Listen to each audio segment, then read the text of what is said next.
ಯುದ್ಧದ ಎಫೆಕ್ಟ್ ಈಗ ಆಟೋ ಚಾಲಕರಿಗೆ ಗೋಳು ತಂದೊಡ್ಡಿದೆ. ಬೆಂಗಳೂರಿನಲ್ಲಿ ಆಟೋ ಚಾಲಕರ ಪಾಡು ಹೇಳುತ್ತಿರುವುದಾಗಿದೆ. ಎಲ್ಪಿಜಿ ಗ್ಯಾಸ್ ಸಿಗ್ತಿಲ್ಲ, ರಾತ್ರಿಯಿಂದ ಬಂಕ್ಗಳೆದುರು ಸಾಲುಗಟ್ಟಿ ನಿಂತಿವೆ ಆಟೋಗಳು. ದಿನನಿತ್ಯ ದುಡಿದು ಬದುಕು ಕಟ್ಟಿಕೊಂಡಿದ್ದವರು ಈಗ ಆಕ್ರೋಶ ಹೊರಹಾಕ್ತಿದ್ದಾರೆ. ಬೆಂಗಳೂರು ಉತ್ತರದ ನಾಗೇನಹಳ್ಳಿಯಲ್ಲಿ ಆಟೋ ಕ್ಯೂ ಮಧ್ಯರಾತ್ರಿಯಿಂದ ಸಾಲುಗಟ್ಟಿ ನಿಂತಿರೋದು. ಸುಮಾರು 1 ರಿಂದ 2 ಕಿಲೋಮೀಟರ್ನಷ್ಟು ಕ್ಯೂ ಇದೆ. ಬಂಕ್ನ ಎರಡೂ ಬದಿಯಲ್ಲಿ ಆಟೋಗಳು ಸಾಲುಗಟ್ಟಿ ನಿಂತಿವೆ. ಸ್ಥಳದಿಂದ ನಮ್ಮ ಪ್ರತಿನಿಧಿ ಶಿವರಾಜ್ ಇನ್ನಷ್ಟು ಡೀಟೇಲ್ಸ್ ಕೊಡ್ತಾ ಹೋಗ್ತಾರೆ. ಲೈವ್ ನಲ್ಲಿ ಜಾಯ್ನ್ ಆಗಿದ್ದಾರೆ. ಶಿವರಾಜ್, ನಾವು ನೋಡ್ತಾ ಇದ್ವಿ ಕಳೆದ 2-3 ದಿನಗಳಿಂದ ಆಟೋ ಚಾಲಕರ ಗೋಳು ಹೇಳ್ತಿರೋದಾಗಿದೆ. ರಾತ್ರಿಯಿಂದ ಸಾಲುಗಟ್ಟಿ ನಿಂತಿದ್ದಾರೆ ಅಂತಂದ್ರೆ ಬಂಕ್ನಲ್ಲಿ ಗ್ಯಾಸ್ ವ್ಯವಸ್ಥೆ ಇದೆಯಾ? ಎಷ್ಟು ಉದ್ದ ಕ್ಯೂ ಇದೆ? ಚಾಲಕರಿಗೆ ಏನಂತಾರೆ ಅಂತ? ಪ್ರತಿಮಾ ಭಟ್, ಇವತ್ತು ಯುದ್ಧದ ಎಫೆಕ್ಟ್ ಆರಂಭದಲ್ಲಿ ಹೋಟೆಲ್ಗಳಿಗೆ ತಡ್ತು, ಆಮೇಲೆ ಮನೆಗಳಿಗೂ ಕೂಡ ಪ್ರವೇಶ ಆಯಿತು. ಇದೀಗ ಆಟೋ ಚಾಲಕರು ಇವರು ನಂಬಿ ಪ್ರಯಾಣಿಕರು ಕೂಡ ಸಾಕಷ್ಟು ಸಂಖ್ಯೆಯಲ್ಲಿ ನಂಬ್ಕೊಂಡಿರ್ತಾರೆ. ಜೊತೆಗೆ ಸಾವಿರಾರು ಕುಟುಂಬಗಳು ಆಟೋಗಳನ್ನೇ ನಂಬ್ಕೊಂಡು ಜೀವನವನ್ನ ಬೆಂಗಳೂರಿನಲ್ಲಿ ನಡೆಸ್ತಾ ಇದ್ದಾರೆ. ಅಂಥವರ ಕಷ್ಟ ಈಗ ಹೇಳ್ತಿರೋದು. ಯಾಕಂದ್ರೆ ನಾನೀಗ ನಿಮ್ಗೆ ತೋರಿಸ್ತೀನಿ ದೃಶ್ಯಾವಳಿಗಳಲ್ಲಿ ಕಳೆದ 3-4 ದಿನಗಳಿಂದ LPG ಆಟೋ ಗ್ಯಾಸ್ ಎಲ್ಲೂ ಕೂಡ ಲಭ್ಯ ಆಗ್ತಿಲ್ಲ. ಬಹುತೇಕ LPG ಆಟೋ ಗ್ಯಾಸ್ ಬಂಕ್ಗಳು ಕ್ಲೋಸ್ ಆಗಿದ್ದಾವೆ. ಈ ಒಂದು ನಾಗೇನಹಳ್ಳಿ ಇರುವಂತಹ ಯಲಹಂಕ ಭಾಗದಲ್ಲಿರುವಂತಹ ಪ್ರೊಪೆಲ್ ಆಟೋ ಗ್ಯಾಸ್ ಏನಿದೆ, ಈ ಒಂದು ಬಂಕ್ನಲ್ಲಿ ನಿನ್ನೆ ರಾತ್ರಿ ಬಂದಿದೆ. ಆ ಒಂದು ರಾತ್ರಿ ಬಂದ ತಕ್ಷಣ ಸುಮಾರು ಮಧ್ಯರಾತ್ರಿಯಿಂದಲೇ ಕೂಡ ಕ್ಯೂನಲ್ಲಿ ನಿಂತು ಆಟೋ ಚಾಲಕರು ಬಂದು ಸರತಿ ಸಾಲಿನಲ್ಲಿ ಗ್ಯಾಸ್ ಅನ್ನ ತುಂಬಿಸ್ಕೊಳ್ಳುವಂತ ಕೆಲಸ ಮಾಡ್ತಾ ಇದ್ರೆ. ಅದು ಕೂಡ ಪೂರ್ಣ ಪ್ರಮಾಣದಲ್ಲಿ ಲಭ್ಯವಾಗ್ತಾ ಇಲ್ಲ. ಯಾಕಂದ್ರೆ ಅಷ್ಟ ಮಟ್ಟಿಗೆ ಸುಮಾರು ಸಾವಿರಾರು ಆಟೋಗಳು ಕ್ಯೂನಲ್ಲಿ ಇರುವಂತದ್ದು, ಕಿಲೋಮೀಟರ್ ಗಟ್ಟಲೆ ಇದೆ. ಎಲ್ಲರೂ ಕೂಡ ರಸ್ತೆಯಲ್ಲೇ ನಿಲ್ಸ್ಕೊಂಡು ರಾತ್ರಿ ಇಡೀ ಇಲ್ಲೇ ಮಲ್ಕೊಂಡಿರುವಂತದ್ದು.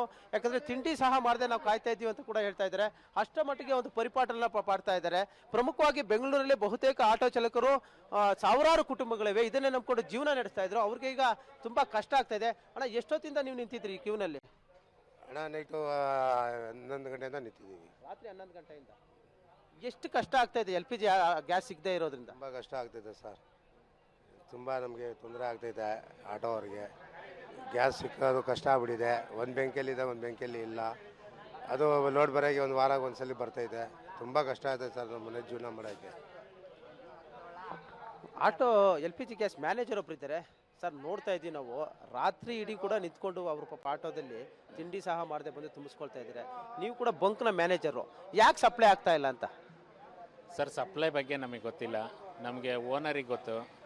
ಅವರೇನು ಇನ್ಫಾರ್ಮೇಷನ್ ಕೊಟ್ಟರು. ನಿನ್ನೆ 6 ಗಂಟೆಗೆ ಇನ್ಫಾರ್ಮೇಷನ್ ಕೊಟ್ಟರು ಗಾಡಿ ಬರುತ್ತೆ ಅಂತ. 12 ಗಂಟೆಗೆ ಗಾಡಿ ಬಂತು ಇಲ್ಲಿಗೆ.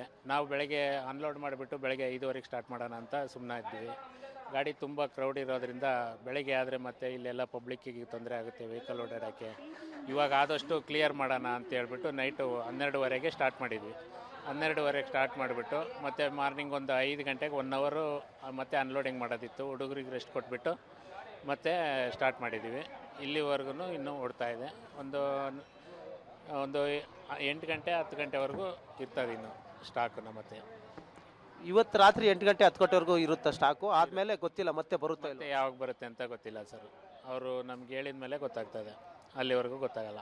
ಒಂದು ಕಡೆ ನಿಮಗೂ ಕೂಡ ನಿದ್ದೆ ಇಲ್ಲ. ಹೌದು, ಆ ಥರ ಆಗಿದೆ. ಏನು ಮಾಡೋದು, ಮಾಡ್ತಾ ಇದ್ದೀವಿ. ನೀವು ಎಷ್ಟೊತ್ತಿಂದ ಕಾಯ್ತಾ ಇದ್ದೀರಾ? ಎಷ್ಟು ಸಮಸ್ಯೆ ಆಗ್ತಾ ಇದೆ? ನಾನು 4 ಗಂಟೆಯಿಂದ ಕಾಯ್ತಾ ಇದ್ದೀನಿ ಸರ್. ಇವಾಗ ಬಂದಿದ್ದೀನಿ. ಇನ್ನೂ 10,000 ಗಾಡಿ ನಿಂತಿದೆ ಸರ್. ಸುತ್ತಮುತ್ತ 10,000 ಗಾಡಿ ನಿಂತಿದೆ. ಏನು ಮಾಡ್ತಾರೋ ಗೊತ್ತಿಲ್ಲ. ಇದನ್ನೇ ನಂಬ್ಕೊಂಡು ಜೀವನ ನಡೆಸ್ತಾ ಇದ್ರೆ. ಒಂದು ಕಡೆ ಪ್ರಯಾಣಿಕರು ಕೂಡ ಸಮಸ್ಯೆ. ಈಗ ರೇಟ್ ಜಾಸ್ತಿ ಮಾಡಿದ್ರೆ ಅವರು ಕೂಡ ಪ್ರಶ್ನೆ ಮಾಡ್ತಾರೆ. 590 ಸರ್. ನಮ್ಮದು ಇದನ್ನೇ ದುಡ್ಡು ಮಾಡ್ಕೊಳ್ಳಲ್ಲ. ದಿನ ದುಡಿಯೋರು ಆಟೋದವರಲ್ಲ. ಅವತ್ತೊಂದು ದುಡ್ದು ಅವತ್ತು ತಿನ್ನೋರು. ಆಟೋ ಲೈಫಲ್ಲ ಅಷ್ಟೇ. 99% ಯಾವುದೋ 1% ಚೆನ್ನಾಗಿರ್ತಾರೆ. ಅವತ್ತು ದುಡ್ದು ಅವತ್ತು ತಿನ್ನೋರು ಆಟೋದವರೆಲ್ಲರೂ.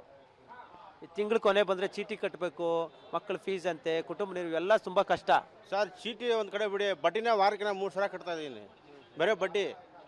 ನಮ್ಮ ಮನೆ ಸಂಸಾರ ಬಿಟ್ಟು ನನ್ನ ಖರ್ಚು ಬಿಟ್ಟು ಬರೀ ಬಡ್ಡಿ ಮಾತ್ರ ವಾರಕ್ಕೆ 3 ಸಾವಿರ ರೂಪಾಯಿ ಕಟ್ತಾ ಇದ್ದೀನಿ ಸರ್. ರೈಟ್. ಈಗ ಒಂದ್ಸಲ ಗ್ಯಾಸ್ ಫುಲ್ ಮಾಡಿದ್ರೆ ಎಷ್ಟು ದಿನ ಓಡಿಸ್ಬೋದು, ಎಷ್ಟು ಕಿಲೋಮೀಟರ್ ಓಡಿಸ್ಬೋದು? ಕಿಲೋಮೀಟ್ರ್ ಗೊತ್ತಿಲ್ಲ ಸರ್. ಅದು ಗೆಸ್ಟ್ ಮಾಡೋಕ್ಕಾಗಲ್ಲ. 2 ದಿನ ಚೆನ್ನಾಗಿ ಓಡಿಸ್ರೆ 2 ದಿನ ಓಡಿಸ್ಬೋದು. ಪ್ರತಿಮಾ ಭಟ್, ಇದಿಷ್ಟು ಹೇಳ್ತಾ ಇರುವಂಥದ್ದು. ಪಾಪ ಈ ಆಟೋ ಚಾಲಕರು ಎಷ್ಟು ಮಟ್ಟಿಗೆ ಕಷ್ಟದಲ್ಲಿದ್ದಾರೆ ಅಂದರೆ ಮಧ್ಯರಾತ್ರಿಯಿಂದನೇ ಬಂದು ಕ್ಯೂನಲ್ಲಿ ನಿಂತಿದ್ದಾರೆ. ತಿಂಡಿ ಸಹ ಮಾಡಿಲ್ಲ. ಈಗ ಮಧ್ಯಾಹ್ನ ಸುಮಾರು 10 ತಾಸುಗಳು 12 ಗಂಟೆ ತಾಸುಗಳ ಕಾಲ ನಿಂತ್ಕೊಂಡು ಗ್ಯಾಸನ್ನು ಫಿಲ್ ಮಾಡಿಸ್ಕೊಳ್ಳುವಂಥ ಪರಿಸ್ಥಿತಿ ಎದುರಾಗಿರುವಂಥದ್ದು. ಪ್ರತಿಮಾ ಭಟ್, ನಿಜ. ಥ್ಯಾಂಕ್ ಯು ಶಿವರಾಜ್ ತಮ್ಮ ಮಾಹಿತಿಗೆ.